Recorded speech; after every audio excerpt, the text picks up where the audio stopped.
CataractCoach.com. A sulcus IOL damages the ciliary processes. Now you confirm this on endoscopy, so you can replace the lens with a Yamane scleral-fixated IOL. So you can see here you go. You've got a patient set up who's got a three-piece lens in the sulcus for a very long time. Endoscopic evaluation demonstrated that the haptics are basically in contact with the ciliary processes, causing a lot of irritation here. You can get UGH syndrome, uveitis, glaucoma, hyphema. Look at that view there. You can see definitely there's that blue haptic really causing some issues here. So again, ideally, the number one choice for a lens is in the capsular bag. Number two is going to be in the haptics in the sulcus with optic capture. That helps to a degree. And kind of the last place there is going to be right in the sulcus, because putting that lens in the sulcus sounds good, but again, it may not be the right idea. It can cause issues, as we're seeing in this patient here. So again, the best solution in this case is going to be removing this lens along with the capsule, and then also doing a Yamane three-piece lens with the scleral fixation in the flanges. So that's obviously going to keep things away. Look at that. Wow. Look at that haptic is just kind of buried within the ciliary processes and really causing some irritation there. You can see there's some iris damage as well. And here we go, getting that lens gently up. You can see there's a little bit of a capsule left there. Whew, there's that one haptic. Go to the other side and get the other haptic up. Yup, and then you can explant this thing. And the surgeon here obviously is a retina surgeon as well. And so going to be able to do a full pars plana vitrectomy if needed here. Got the 3 ports already in position. Yup, I dial this up just like you're doing. Fantastic. There's the whole lens above the iris. And now we can explant that thing.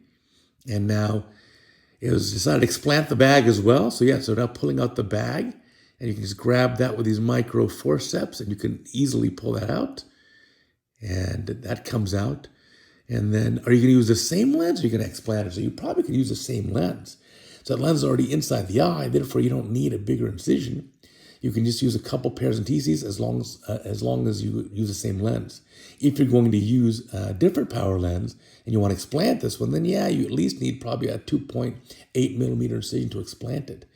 So there it is. So now we're going to use the same one. The lens is in correct orientation. There's confirmed with the anti-S orientation. That looks good. And so now getting the lens positioned where you want it, you got to decide where you're going to make the scleral fixation points. And again, as you know from doing Yamane, you want these about 180 degrees apart. In fact, the closer to exactly 180 apart, the better. Here's that handshake technique, grabbing, yep, going along here. And now once you get that one end, you're going to make your sclerotomy here.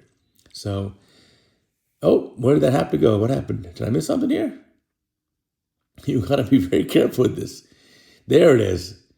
So now you've got the, oh, that's the suit. That's it. I got you. That's the hollow bore needle, that big white plastic thing there. Now you're doing the other side. I got you. Maybe the video cut out or I wasn't paying attention. Maybe I was playing on my phone. What's wrong with you, cataract coach? Now, grab the end of this thing and now pulling it out as well.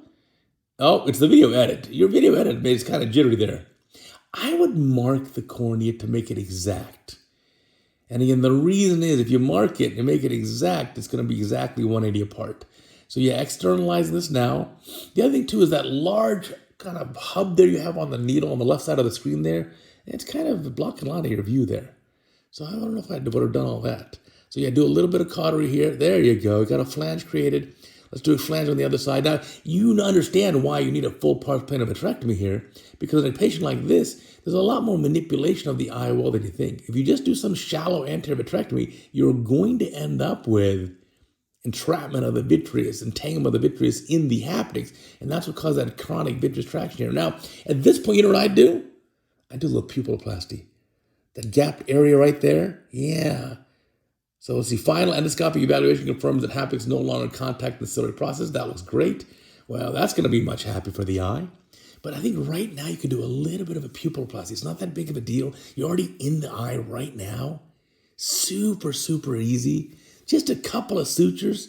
I'd probably put 2 sutures in that one area, and you can just close up that gap. And I think you'd have a nicer cosmetic outcome, plus a better visual outcome for the patient, because that obviously, that gap there, that hole in the eye is going to allow light through. It's going to cause perhaps diplopia. So maybe the patient got some ptosis, maybe the droopy lid covers that, but that's what I do. I do pupilloplasty. Hey, beautiful case. God, you are a great surgeon. Appreciate the video. You can submit yours. Go to CataractCoach.com and follow the directions exactly.